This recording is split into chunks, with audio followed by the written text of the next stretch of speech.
यो मैले चाहिँ आज पनिर बनाउँदैछु। तपाईहरुलाई पनिर कसरी घरमै बनाउने भनेर देखाउँदैछु। हेर्नुस् ल, हामी चाहिँ पनिर पनि बनाउँछौं। चटरमा खान्छु। अब मैले यहाँ फ्रेममा राखेँ। फ्रेममा राखेर चाहिँ यसलाई चाहिँ यस्तो गर्नुपर्छ, तातो तातोमै बनाउनु पर्छ। अलिकति बढी भइसक्यो।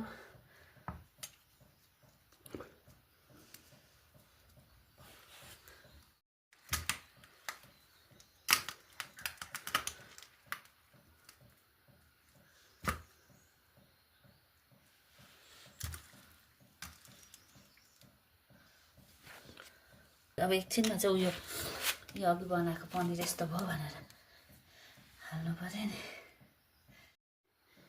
हेर्नुहोस् है, अघि बनाएको पनिर यस्तो भयो। अब यो हामी सेल गर्छौं। यस्तो भएको चाहिँ फ्रेममा हालेर चाहिँ यसरी बनाइन्छ पनिर।